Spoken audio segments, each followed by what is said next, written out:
155 pounds. Your tail of the tape for Makhachev versus Hamosh. Hamosh is the older man by 5 years. Makhachev taller by 4 inches. He will have a slight half-inch reach advantage. All right, now for the particulars. Professional record, 10 wins, 2 losses. He stands 5 feet 6 inches tall, weighing in at 156 pounds. Fighting out of Rio de Janeiro, Brazil, presenting the World Cup Pan American and ADC Jiu-Jitsu champion, Tommy Tasmanian Devil.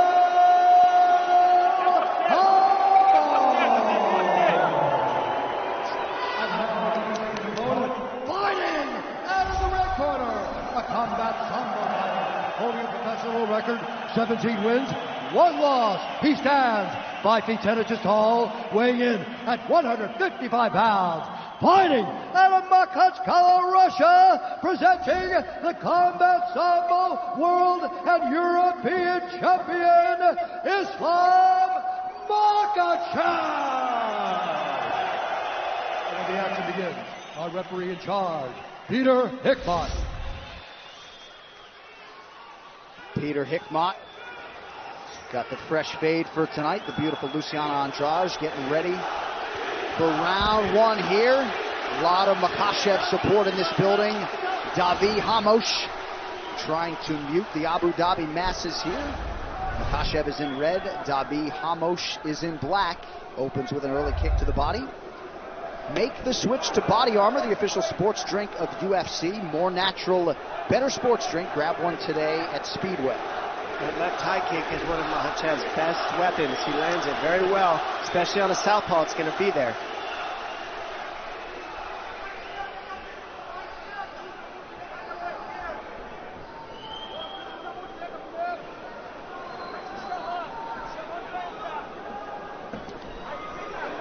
Makhachev, former Combat Sambo World and European champion, really has plus skills everywhere, though, if you watch the film. Outstanding jab, good in the clinch. Opportunistic submission game, knockout power.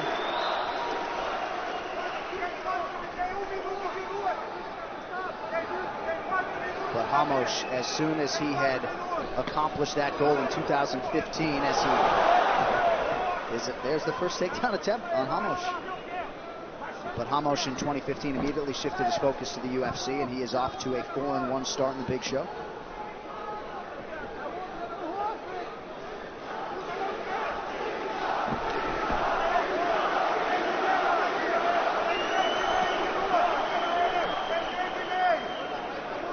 Hamosh has worked so hard to try to close that gap between his grappling and his striking. Said he can't be the UFC champion with just jiu-jitsu, but certainly got hands and he has power. I like to see Hamosh use similar tactics as Fajeda. I mean, he can throw whatever he wants because a lot of people don't want to take him down. So keep the offense high, keep the pressure high. That'll shut down the kicks of Makhachev, and then look for your takedown or have Makhachev take him down.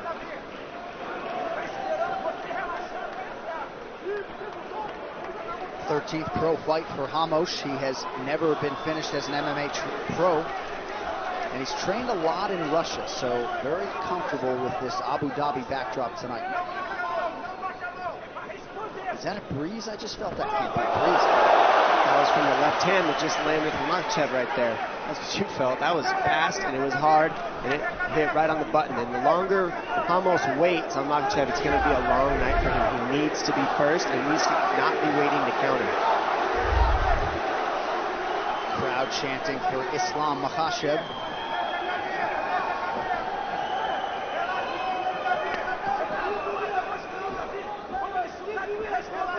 That's one thing that Hamosh does do is he's got very good counter ability. So when you fire, he'll throw a 3-4 piece combination. But a lot of times he's just waiting. And so is Makhachev. And that's what we're seeing right now. They're waiting on one another, looking to counter each other.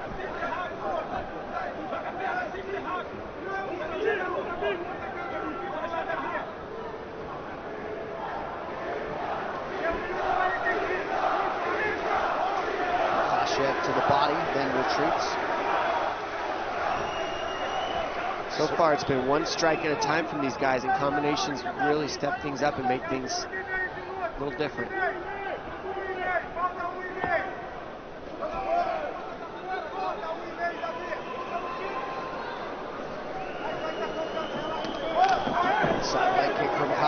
Hamosh counters. See, once you touch him, Hamosh throws almost every single time. But if you don't go first, he almost waits.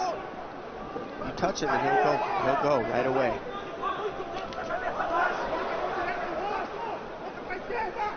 Now Makhachev mixing in the fakes. And that'll offset the counters of Hamosh. Excuse me.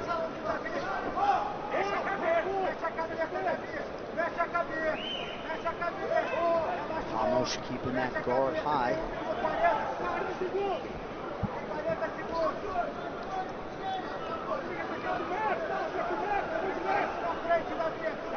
Crowd sort of waiting with bated breath for that Makhachev land. Coming up on 30 seconds to go here in round one. Hamosh unofficially just 2 for 20 on his strike attempts thus far. Together in the first round, these guys haven't thrown 20 strikes yet, really. Well, about 50 total, so 25 each, excuse me. But the offense has been very low, and they're really just waiting on one another, looking to counter each other. Counter versus counter. Yep. Hamosh appeared to land a right hand partially a moment ago. 5 minutes down.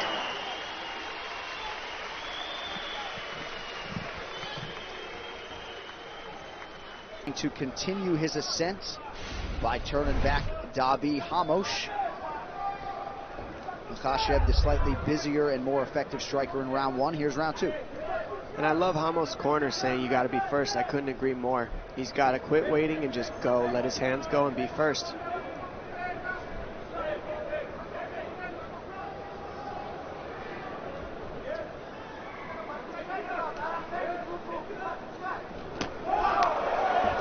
Hamosh immediately counters with a flurry after Makhachev landed high.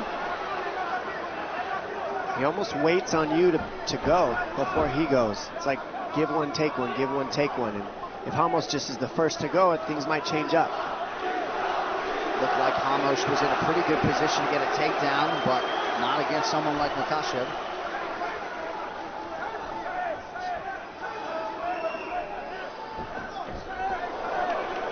Makhachev absolutely deadly in that clinch setting. About a minute gone by here in round two. Makhachev lands to the bottom.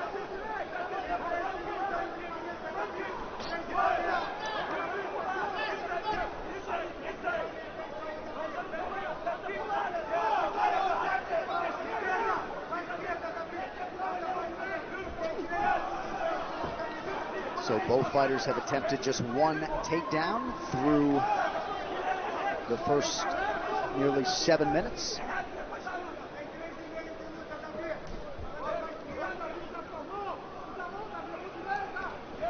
Makhachev starting to press forward, working off that jab out of the southpaw stance. And we said it in the earlier fight where if you get two strikers, in the very first fight of the night, if you get two strikers, a lot of times you see them grapple each other because they don't want to go against each other's strengths. And what we're seeing here is what it looks like two grapplers that don't want to go into each other's strengths, and so they're having a striking match. And it's just the way it goes sometimes.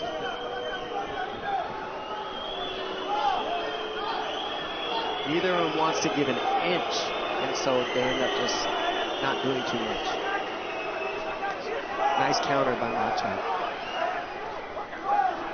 And now Makhachev getting off a little bit, being first a little bit more. Oh! Nice jab by Hamosh, and he's got power, and that's why he likes to wait. If he connects, he knows he can knock you out. Very patient. Makhachev seemed to recover with immediacy, but a moment there for Hamosh. And there's that Hamosh jab again, keeping Makhachev honest.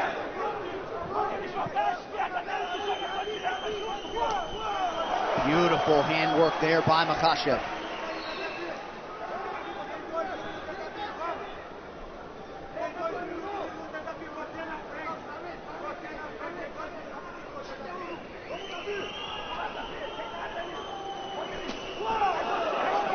So when you're preparing for a fellow counter striker, I'd imagine you're expectant that you might get into some of these scenarios where there's a lot of feeling out, a little bit of a staring contest at times. Yeah, that's right. And what you can do in those situations is feint. You double up on the feints, and then the counter's not there because they can't tell if you're faking or being offensive.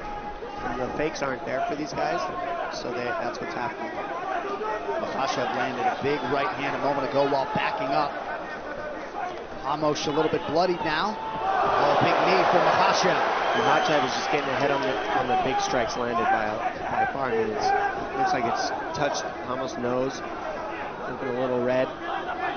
No cuts yet. I don't know. I can't see a cut yet, but I think the nose is busted for sure.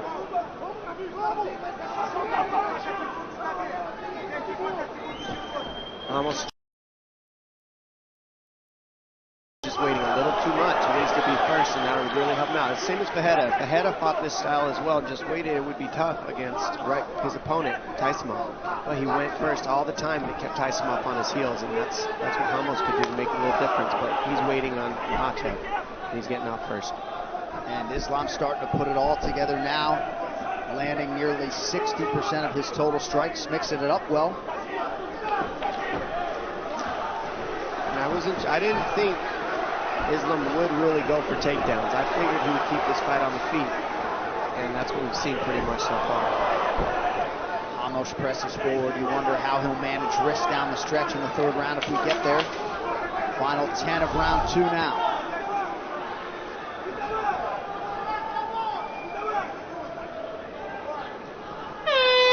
Good round for the Russian.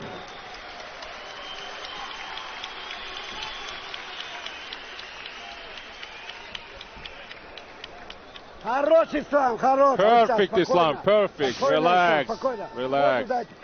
Give him water. Good job, good job. Just don't brawl, give the same work. Keep the distance, just keep the distance, and in the 2 minutes you're gonna knock him down. I need you to continue being like the Matador, okay?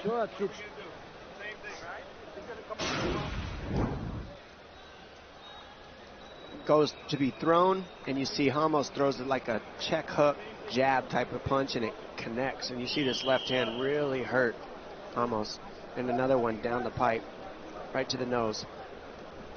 So probably the strongest, most significant punch was that hook jab hook looking punch that Ramos threw. It was like a mix of the two, and it kind of rocked Makhachev, but the accumulation of left hands is really adding up.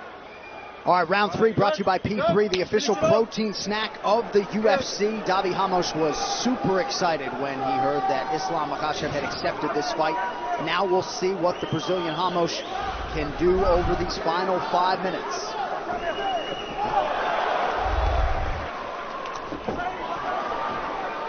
Oh, he gets him with the knee, and he hurts him. Huge knee! Ramos trying to recover. Oh, big punches. Huge punches landing. These guys are going after it right now. Makhachev wants that finish. And Ramos is able to get himself a little bit together, get the overhooks, buy himself some time. That's what that lock on his legs are doing. He's trying to get himself back together. And now, even though a bit compromised, we are on the ground where Davi Ramos doesn't mind being. Yeah, and it was a big knee in the clinch that lands when Ramos was moving forward. It hurt him.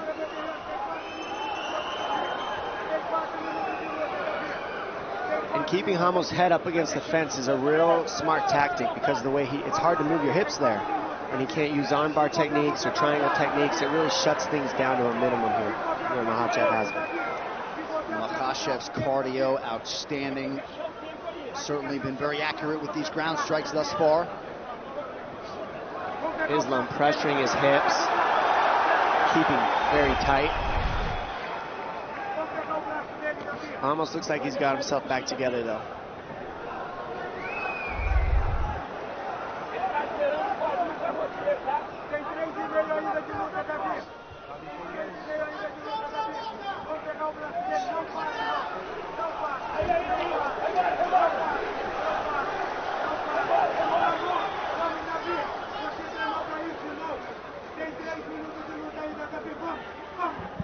Fight fans, you at a UFC fight party or planning to attend a fight soon? Well, gear up with all things UFC, available now at UFCstore.com. From customized walkout hoodies to memorabilia, special promotions are happening now. Shop now at UFCstore.com.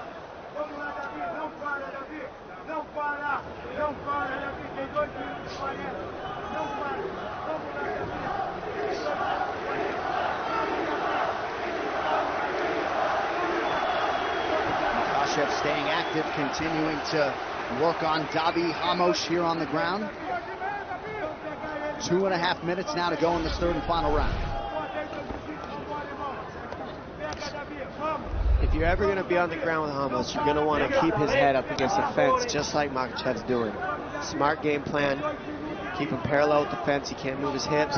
Can't really dig underhooks. And Hamosh is good with staying on his back and not getting to his feet right here. So Islam's happy to oblige. 3 times Hamosh has been warned for interlocking his toes or fingers in the fence. Good pressure by Islam, keeping the legs out of the equation. And right here, this is a nice way to go for an armbar here. He tries to get the balance off, but the fence being there just really changes things. Plus, it's so slippery and hot, so they're so sweaty. Very hard to get arm bars, especially in the last minute and a half after the damage that's been inflicted. But it shows you how confident Makhachev is, more than willing to engage Hamosh in this realm at this stage of the fight. You certainly know about Makhachev's ground credentials. I think when he's chose to do it is the key. Exactly. It's really smart that he waited till this third round. And right here, almost using his knees to get now he's got his legs in there. Creating some space, getting away from the fence would really help him, I think.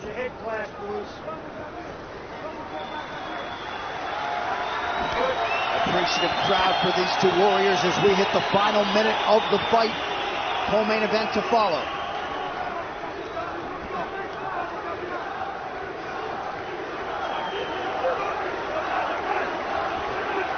Crowd once again vocal in its support of Isslam Makhachev. And you got to think if he wins tonight, likely to draw somebody else in that lightweight top 15. But what's so different about this fight scenario than a jiu-jitsu match is the fence. I mean, you can't move your hips. There's no space to create sweep scenarios. He's looking for arm bars from here, but because the fence is behind, he can't really move the way he wants to create the sweep scenarios as well. So it just really limits you when your head's there. Some conversation is going on there, not sure exactly what. Final seconds of the fight. Isslam Makhachev looking to put the finishing touches on what would be his 7th UFC win in 8 tries. Outstanding effort from the Dagestan native Isslam Makhachev.